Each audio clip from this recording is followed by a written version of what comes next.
எல்லோருக்கும் வணக்கம். மலரம்மா சமையல் சேனலில் வந்து இன்றைக்கி பார்த்தீங்கன்னா ஒரு சூப்பரான உடம்புக்கு ஒரு ஹெல்த்தியான ஒரு தோசை தான் செய்ய போகிறோம் சிறுதானியத்தை வச்சு. அதுக்கு வந்து ஒரு அருமையான ஒரு தக்காளி சட்னி தான் செய்ய போகிறோம். தக்காளி சட்னின்னு சொல்ல முடியாது, வேர்க்கடலை சட்னின்னு சொல்ல முடியாது, இப்படி கார சட்னி இந்த மாதிரி எல்லாம் கலந்து ஒரு சட்னி ரொம்ப சூப்பராக. ஏன்னா சிறுதானியம் வந்து சப்புன்னு இருக்கும், அதனால் அதுக்கு வந்து காரசாரமாக வந்து சட்னி செய்யும்போது தான் ரொம்ப சூப்பராக இருக்கும். அதுக்கு முன்னாடி நாங்கள் ஊருக்கு போயிருந்தோங்களா, எனக்கு ஒரு பழக்கம், எங்கேயாவது போனால் நம்ம வீட்டில் இல்லாத செடி ஏதாவது இருந்தால் நான் கேட்டே வாங்கிட்டு வருவேன். நான் அங்கே போகிற வழியில் வந்து வீட்டுக்கு முன்னாடி இருந்தது ஒரு கடைக்கிட்ட, அவங்கக்கிட்ட கேட்டு. எந்த ஊரில்? பூலாம்பட்டி. கண்டிப்பாக அந்த வீடியோ வந்து இந்த வீடியோவில் வந்து வரும். ஏன்னா அது கொஞ்சமாக தான் எடுத்துருப்போம். நாங்கள் போகும்போது வந்து மேட்டூர் போகும்போது வழியில் வந்து பூலாம்பட்டின்ற ஒரு ஊர் இருந்தது. அது வந்து பவுனு போகுதா பாய்ராஜ் படம் தானே, அங்கே எடுத்தாங்கன்னு சொல்லிட்டு ரொம்ப நாளாக சொல்லிட்டு இருந்தாங்க. சரி அந்த வழியில் போகலாம், நாங்கள் மெயின் ரோட்டில் விட்டுட்டு இந்த வழியில் போனால் அந்த ஊர் பார்க்கலாம், அந்த இடத்துல ஷூட்டிங் எடுத்தாங்களாம், போட்டு எல்லாம் போகுது அப்படின்னு சொல்லிட்டு சொன்னாங்க. அதுக்காகவே நாங்கள் அந்த பக்கம் போனோம். அங்கே போகிற வழியில் தான் நம்மக்கிட்ட வந்து ஒயிட்டு பட்ரோஸ் வந்து இல்லை. அப்புறம் இந்த மாதிரி வந்து செடிங்களும் எதுவுமே நம்மக்கிட்ட இல்லை. அங்கே ரெண்டுமே இருந்தது, கேட்டேன், கொடுத்தாங்க. எடுத்துங்கம்மா, அதை உடச்சி வைக்க நிறையா வரும், நீங்கள் எடுத்துங்கன்னு சொன்னாங்க. இந்த ரெண்டு செடியை வந்து நான் வாங்கிட்டு வந்தேன். இதுவும் நம்ம மாடி மேலே வச்சு எல்லா பட்ரோஸு பூக்கும் போது சூப்பராக உங்களுக்கு வீடியோ எடுத்து காமிக்கிறேன். இப்போ வந்து நம்ம தோசையும் சிறுதானிய தோசையத்துக்கு என்னென்ன ஊற வைக்கலாம், எப்படி அரைக்கலாம், எத்தனை மணி நேரம் ஊறணும் அப்படின்றத பற்றி நம்ம இந்த வீடியோவில் பார்க்கலாம். வாங்க. சிறுதானிய தோசை செய்யறதுக்கு என்னென்ன பொருள் வேணும்னு பார்க்கலாம். சோளம் வந்து 1 டம்ளர் எடுத்துருக்கிறேன், கேழ்வரகு 1 டம்ளர், கம்பு 1 டம்ளர், பச்சரிசி 1 டம்ளர். இப்போ இது 4 மட்டும் தான் நம்ம வந்து தோசைக்கு. இப்போ இதை வந்து ஒரு 6 மணி நேரம் 5 மணி நேரம் நம்ம வந்து ஊற வச்சுக்கலாம் ஒரு பாத்திரத்தில்.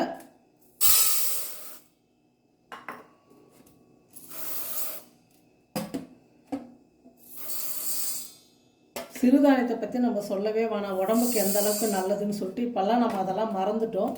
தோசைலாம் இந்த மாதிரி செஞ்சு சாப்பிடும்போது ரொம்ப சத்து உடம்புக்கு. இதை வந்து நம்ம ஊற வச்சுக்கலாம் ஒரு 5 மணி நேரம் நல்லா ஊறட்டும். ஏன்னா சிறுதானியெல்லாம் வந்து கொஞ்சம் ஊறத்துக்கு லேட் ஆகும், இந்த சோளம் கம்புலாம் வந்து. அதனால் வந்து ரொம்ப ஒரு 5 மணி நேரம் வந்து நல்லா ஊற வச்சு எடுத்துக்கலாம்.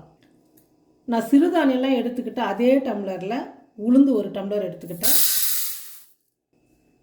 வெந்தயம் வந்து 1 டீஸ்பூன். சிறுதானியம் இப்போ ஊற வச்சுட்டு நம்ம வந்து அரைக்கிறதுக்கு முன்னாடி 2 மணி நேரம் முன்னாடி வந்து வெந்தயமும் உளுந்து ஊற வச்சுக்கலாம். பாருங்கள், இது வந்து நீங்கள் நல்ல தண்ணிலையோ இல்லை உப்பு தண்ணிலையோ நல்லா ஒரு 4-5 முறை கழுவி தண்ணி நல்லா சுத்தமாக வடிகட்டிட்டு, ஆனால் கடைசியாக ஊற வைக்கும் போது நம்ம நல்ல தண்ணியில் வந்து ஊற வையுங்க. அப்போ தான் வந்து சிறுதானியம் வந்து நல்ல தண்ணியில் ஊறும் போது அதே தண்ணி ஊற்றி நம்ம வந்து மாவு அரைச்சிக்கலாம். சிறுதானியமும் 5 மணி நேரத்தில் கொஞ்சம் புளிச்சிருக்கும். அதே தண்ணியில் அரைக்கும் போது நமக்கு சத்தும் வந்து வெளியே போகாது. உப்பு தண்ணிலையோ இல்லை நல்ல தண்ணிலையோ கழுவி சுத்தமாக ஊற்றிட்டு ஊற வைக்கும் போது மட்டும் நீங்கள் நல்ல தண்ணியில் ஊற வச்சுக்கோங்க. இப்போ நான் இதை வந்து ஊற வச்சுக்கிறேன். உளுந்து, கேழ்வரகு, கம்பு, சோளம், அரிசி எல்லாமே வந்து ஒரு 5 மணி நேரம் நல்லா ஊறிடுச்சு. இப்போ கொஞ்சமாக இருக்கிறதுனால நான் வந்து மிக்சியில் வந்து போட்டு அரைக்க போகிறேன். ஃபஸ்ட்டு வந்து நம்ம உளுந்து வந்து நைஸாக அரைச்சி எடுத்துக்கலாம். பாருங்கள், உளுந்து வந்து நல்லா நைஸாக அரைச்சி எடுத்துக்கிட்டேன். இப்போ சிறுதானியத்தையும் சேர்த்து நல்லா நைஸாக பஞ்சு மாதிரி அரைச்சி எடுத்துக்கலாம். தோசைக்கெல்லாம் வந்து கொஞ்சம் ரவை இல்லாமல் ரொம்ப நைஸாக அரைச்சாதான் தோசை வந்து சூப்பராக இருக்கும். பாருங்கள், மாவு வந்து நல்லா நைஸாக அரைச்சி எடுத்துக்கிட்டேன். இப்போ நம்ம வந்து உளுந்தில் சேர்த்துக்கலாம். தோசைக்கு வந்து இந்த அளவுக்கு தண்ணியாக இருந்தால் பரவாயில்ல, சரியாக இருக்கும் காலையில் தோசை ஊற்றும் போது. மாவு சேர்த்ததுக்கப்புறம் நல்லா கலந்து விட்டுடுங்க. உப்பு மட்டும் நம்ம காலையில் சேர்த்துக்கலாம். ஏன்னா நம்ம எந்த அளவுக்கு தோசை செய்கிறோமோ அந்த அளவுக்கு உப்பு சேர்த்துட்டு மீதி மாவு எடுத்து நம்ம ஃப்ரிட்ஜில் வச்சுட்டா நைட்டுக்கும் செஞ்சுக்கலாம், இல்லை அடுத்த நாள் காலையில் கூட செய்யலாம். அதனால் மாவு மட்டும் கரைச்சி வச்சிடலாம். உளுந்து அரைச்சதும் சிறுதானியத்தையும் 2 சேர்த்து நல்லா அரைச்சி நல்லா கலந்து விட்டுட்டோம். பாருங்கள், இந்த அளவுக்கு இருந்தால் போதும் தோசைக்கு. இப்போ இது மேலே வந்து ஒரு தட்டு போட்டு மூடிடலாம். நம்ம காலையில் தோசை ஊற்றுறதுக்கு ரொம்ப நல்லாயிருக்கும். எப்படியும் ஒரு 8-9 மணி நேரம் புளிச்சுதுன்னா தோசை வந்து சூப்பராக நல்லா வரும். பாருங்கள், நான் மாவு அரைச்சி நைட்டு வந்து நான் ஒரு 9-10 மணி இருக்கும் மாவு அரைக்கும் போது, இல்லையா? 10 மணி இருக்கும் தானே? 10 மணி இருக்கும். இப்போ காலையில் வந்து இப்போ 9 மணி ஆயிடுச்சு டிஃபன் செய்யறதுக்கு. நல்லா மாவு புளிச்சு எப்படி வந்திருக்கு பாருங்கள், சூப்பராக வந்திருக்கு தோசை. மேலே அந்த கலராக வந்து அந்த கேழ்வரகு. கேழ்வரகு ஆரியம். ஆமாம், ஆரியமாவு. இந்த சோளம் இதெல்லாம் வந்து வெள்ளையாக தானே இருக்கும். கம்பு இல்லாமல். இல்லை நாள் அது கலராக வருவேன், நான் என்ன கலக்கும் போது தான் தெரியுது ஒயிட்டாக வர்றது. இப்போ நம்ம வந்து இவ்வளோ மாவு வந்து இது எப்படி 10 பேர் சாப்பிட்லாம். ஒவ்வொரு சின்ன டம்ளர்லாம் போட்டேன் நான், இருந்தாலும் எவ்வளோ மாவு பாருங்கள். கொஞ்சமாக நம்ம இப்போ தோசைக்கு மட்டும் நம்ம எடுத்துக்கலாம். தேவையான அளவுக்கு மட்டும் நம்ம மாவு எடுத்துகிட்டு மீதி வந்து ஃப்ரிட்ஜில் வச்சுட்டா நைட்டுக்கு நாளைக்கு காலையில் கூட நம்ம தோசை ஊற்றி செஞ்சுக்கலாம். ஏன்னா மாவும் நல்லா புளிச்சிடுச்சு, உடனே எடுத்து நம்ம ஃப்ரிட்ஜில் வைக்கணும். நான் கொஞ்சமாக மாவு எடுத்துக்கிட்டேன். இப்போ இந்த மாவுக்கு தேவையான அளவுக்கு நம்ம உப்பு சேர்த்துக்கலாம். நம்ம எப்போவுமே வந்து தோசை செய்யும் போது கொஞ்சமாக சர்க்கரை சேர்த்துக்குங்க, ரொம்ப நல்லா டேஸ்ட்டாக இருக்கும். மாவுக்கு தகுந்த மாதிரி நீங்கள் சேர்த்துங்க, டேஸ்ட்டும் நல்லாயிருக்கும். அதே மாதிரி தோசை வந்து நல்லா கலராக வரும். இந்த மாதிரி கேழ்வரகு கம்பு சோள தோசைலாம் செய்யும் போது நம்ம வந்து சோடா உப்புலாம் சேர்க்க வேணாம். இதுவே மாவு வந்து நல்லா மெத்துன்னு நல்லா பூ மாதிரி தான் வரும். அதனால் வந்து சோடா உப்பே சேர்த்துக்க வேணாம். சரி, மாவு வந்து கரைச்சி ஒரு பக்கமாக வச்சுட்டேன். இப்போ நம்ம வந்து இதுக்கு தகுந்த சட்னி செஞ்சுக்கலாம். நம்ம இந்த தக்காளி கார சட்னிக்கு வந்து என்னென்ன பொருள் தேவைன்னு பார்க்கலாம். நான் வந்து ஒரு 10 வந்து வரமிளகாய் எடுத்துக்கிட்டேன், ஒரு 5 வந்து காஷ்மீர் சில்லி எடுத்துக்கிட்டேன். இது கலருக்கு, இது வந்து காரத்துக்கு. வேர்க்கடலை வந்து ஒரு சின்ன கப்பில் ஒரு கைப்பிடி அளவு எடுத்துக்கிட்டேன். அதே அளவு வந்து கடலைப்பருப்பு, கொஞ்சம் கருவேப்பிலை, ஒரு 3 பெரிய தக்காளி கட் பண்ணி எடுத்துக்கிட்டேன். இது பூண்டு வந்து சின்ன சின்னதாக இருக்கிறதுனால ஒரு 20-25 பல்லு பூண்டு, ஒரு 1/2 டீஸ்பூன் வந்து சீரகம், தேவையான அளவுக்கு உப்பு. இப்போ இந்த சட்னிக்கு வந்து இதுதான் தேவை. இப்போ நான் ஸ்டவ் பற்ற வச்சு கடாயை வச்சுட்டேன். வாங்க இதை வதக்கிக்கலாம். கடாய் வந்து நல்லா சூடு ஏறிடுச்சு. இப்போ நான் வந்து நெல்லெண்ணெய் சேர்த்துக்கிறேன். இந்த சட்னிக்கு வந்து நெல்லெண்ணெய் சேர்த்திங்கன்னா ரொம்ப சூப்பராக இருக்கும். இது வதக்கிறதுக்காக ஒரு 3 டீஸ்பூன் எண்ணெய் சேர்த்துக்கலாம். பாருங்கள், எண்ணெய் வந்து நல்லா காஞ்சிடுச்சு. இந்த கடலை பருப்பு சேர்த்துக்கிறேன்.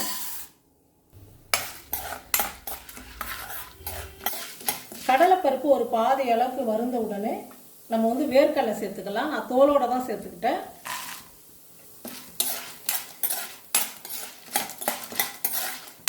இது ரெண்டும் வந்து பருப்பெல்லாம் நல்லா கலர் வந்து மாறுற அளவுக்கு நல்லா வறுத்துக்கலாம். தீர்ந்து போகக்கூடாது, கலர் வந்து நல்லா மாறி வரணும். அந்த அளவுக்கு நல்லா வறுப்படட்டும்.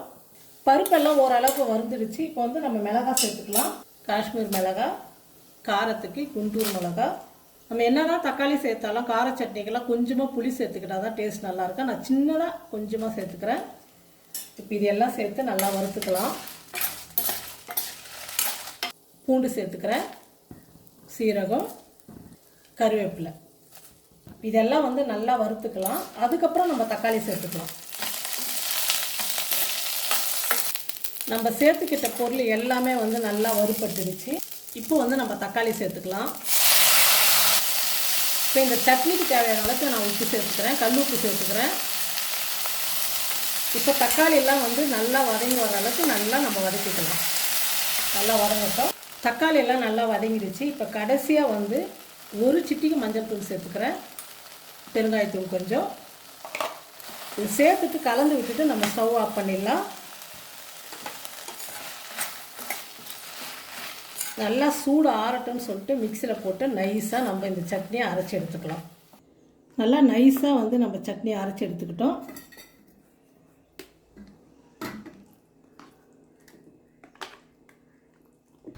எப்படி இருக்குது சட்னியை அரைக்கும் போதே எடுத்து ஊற்றும் போது நல்லா ஒரு மணமாக இல்லை?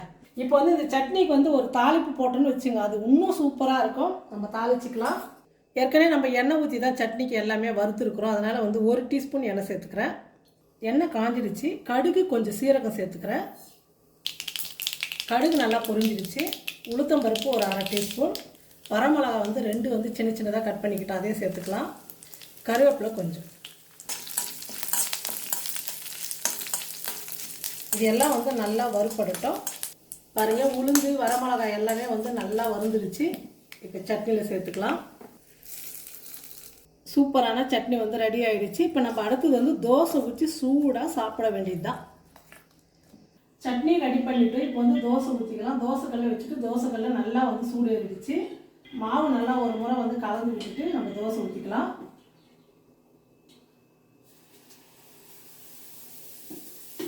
நல்லா நைஸாக ஊற்றுங்க தோசை, நல்லாயிருக்கும் சூப்பராக சாப்பிட்றதுக்கு. சென்டர்லேருந்து இப்படி தள்ளிட்டு வந்தீங்கன்னா அழகாக நைஸாக நல்லா மெல்லீஸாக வரும் தோசை. மாவு இந்த மாதிரி கொஞ்சம் வெந்து வந்ததுக்கப்புறம் நம்ம எண்ணெய் ஊற்றினா தோசை வந்து நல்லா மொறுமொறுன்னு இருக்கும். உங்களுக்கு வந்து நெய் வேணும்னாலும் நெய் சேர்த்துக்குங்க. நான் வந்து எண்ணெய் மட்டும் தான் சேர்த்துக்கிறேன். ஒரு பக்கம் வந்து தோசை நல்லா வெந்துருச்சு. இப்போ திருப்பி போட்டுக்கலாம். நம்ம சைட்லலாம் எண்ணெய் விட்டதுனால பாருங்கள், சும்மா அப்படியே கரண்டி வச்சோன்னா சூப்பராக வருது பாருங்கள். நல்லா கலராக எவ்வளோ சூப்பராக. இந்த கலர் வரத்துக்கு வந்து காரணம் நம்ம கொஞ்சமாக சக்கரை சேர்த்தோம் இல்லையா, அந்த மாதிரி சேர்த்தாவே கலர் வந்து அவ்வளோ நல்லாயிருக்கும். ஹோட்டலெல்லாம் பார்த்தீங்கன்னா மசாலா தோசைலாம் கலராக வருதுன்னா இந்த மாதிரி ஏதாவது ட்ரிக்ஸ் பண்ணுவாங்க. எப்போயுமே நம்ம வந்து தோசைக்கு வந்து கொஞ்சம் சக்கரை சேர்த்துக்கிட்டால் ரொம்ப சூப்பராக இருக்கும். 2 பக்கமும் தோசை வந்து நல்லா வெந்துடுச்சு. இப்போ திருப்பி எடுத்துக்கலாம்.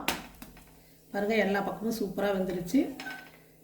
ஒரு அருமையான சிறுதானிய தோசை ரெடி. இருக்கிற மாவை எல்லா மாவும் வந்து நம்ம தோசை ஊற்றி எடுத்துக்கலாம். ஒரு காலத்துலலாம் எனக்கு தோசை ஊற்றவே தெரியாது தானே, ரொம்ப மெலிசா ஊற்றவே தெரியாது பாருங்க. நல்ல கனமாக தான் ஊற்றுவோம். நான் தோசை நைஸாகவே வரவே வராது. இப்போ வந்து எங்கள் வீட்டில் தோசைன்னா அம்மா தான் அப்படின்னு சொல்கிற அளவுக்கு நான் வந்து தோசை ஊற்ற கற்றுக்கிட்டேன். நான் அவ்வளோ சூப்பராக நைஸாக நல்லா முறுமுறு. நீ ஊற்றுதுன்னா செட் தோசை மாதிரி ஊற்றி ஊற்றி வைப்பேன். அது கல் வர இரும்பு கல் அப்போ இருந்ததுலாம் நல்ல மசாலா தோசை மாதிரி வரும் எல்லாம். ஆனால் நான் ஊற்றுறதில்லை, எனக்கு தெரியாது. அதே மாதிரி அப்போதுலேருந்தே எங்களுக்கெல்லாம் வந்து தோசைலாம் அதிகமாக சிறுதானியத்தில் தான் செய்வோம். நாங்கள் சோள தோசை, எங்கள் பாட்டி வீட்டில் வந்து சோளம், கம்பு, கேழ்வரகுலாம் நல்லா விளையும், அதெல்லாம் கொடுத்து அனுப்புவாங்க. கம்பு தோசை, ஆரி மாவு தோசைலாம் வந்து வெல்லம் கரைச்சி ஊற்றிட்டு, கோதுமை மாவு அப்படிதான். இனிப்பு தோசை தான் அதிகமாக செஞ்சு பசிக்குதுன்னா போதும் உடனே நாங்களே தோசைக்கு மாவு ரெடி பண்ணி, இது எப்போ சொல்கிறேன்னா நான் கல்யாணம் ஆகாத முன்னாடி அழகாக வந்து தோசை ஊற்றி கூட ஒரு நேரத்தில் டிஃபன் எதுவும் செய்யும் போது டக்கு பசிக்குதுன்னு என்ன பண்ணுறேன், கோதுமை மாவில் வெல்லம் கரைச்சிட்டு 2 தோசை விட்டு கொடுத்துட்றேன். ஆனால் எல்லாருக்குமே ரொம்ப பிடிக்கும், அதனால் வந்து அந்த மாதிரி தான் அதிகமாக செய்வேன் நான். சூப்பரான சிறுதானிய தோசை செஞ்சாச்சு. இப்போ இது கூட சட்னி வச்சு சாப்பிட்டோமா அவ்வளோ சூப்பராக இருக்கும். ஃபஸ்ட்டு நான் செஞ்சு தோசை நான் சாப்பிட்டு பார்த்துட்டு எப்படி இருக்குன்னு சொல்லிட்டு உங்களுக்கு சொல்கிறேன். பாருங்கள், தோசை இப்படி எடுக்கும் போதே நல்லா முறுமுறுன்னு சூப்பராக இருக்கும். சட்னி நல்லா இருக்கா? அதை தான் சொல்ல வந்தேன். எப்பவுமே நம்ம வந்து தோசை எப்படி ஒன்றா செய்யலாம், ஆனால் அதுக்கு தேவையான வந்து குழம்போ சட்னியோ சாம்பாரோ நல்லா இருந்தால் தான் சாப்பிட்றதுக்கே திருப்தியாக இருக்கும். அதுவும் நம்ம வேர்க்கடலைனா எங்களுக்கெல்லாம் உயிர். வேர்க்கடலை சேர்த்ததுனால அந்த சட்னியே அவ்வளோ சூப்பராக இருக்குது. நீங்கள் ஒரே ஒரு முறை கண்டிப்பாக இதை ட்ரை பண்ணி பாருங்கள், உங்களுக்கு எல்லாருக்குமே வந்து ரொம்ப பிடிக்கும். அப்புறம் நான் ஃபஸ்ட்டே வந்து சொல்லணும்னு நினச்சேன், அதுக்குள்ளே அந்த வீடியோக்குள்ளே போகிறதுக்குலாம் பேச முடியல. கமெண்ட் பண்ணுங்கள், எனக்கு அப்போ தான் எனர்ஜியாக இருக்கும் அப்படின்னு நான் கேட்டுருந்தேன். ஆனால் நீங்கள் எல்லாருமே வந்து ரொம்ப சந்தோஷமாக எல்லா வீடியோவோட இந்த வீடியோவில் வந்து போன வீடியோவில் நல்லா கமெண்ட் பண்ணியிருந்தீங்க. அது எல்லாமே வந்து மனசுக்கு வந்து இதமான கமெண்ட்டு, ரொம்ப சூப்பராக இருந்தது. உள்ளவே படி வச்சு அப்பா சொன்ன மாதிரி நீங்கள் வீடு கட்டுவீங்க அப்படிலாம் சொல்லிட்டு நிறையா சொல்லியிருந்தீங்க. கண்டிப்பாக எல்லாமே பெரியவங்க சொல்கிறது தான் இப்போ நம்ம சொல்கிறோம். ஒருத்தரெல்லாம் கட்டி ஒருத்தர் வாய் முகத்தை பழிக்கும் அப்படின்னு சொல்லுவாங்க. அது மாதிரி நீங்கள் எல்லாமே வாழ்த்து சொல்லியிருக்கிறீங்க. கண்டிப்பாக உங்களுடைய ஆசீர்வாதமும் உங்களுடைய சப்போர்ட்டும் அதெல்லாம் இருந்தாவே நாங்கள் சீக்கிரம் வந்து கண்டிப்பாக வீடு கட்டுவோம். எல்லாருக்கும் வந்து ரொம்ப ரொம்ப நன்றி. எனக்கு இந்த மாதிரியெல்லாம் நீங்கள் சொன்னதுக்கு ரொம்ப நன்றி.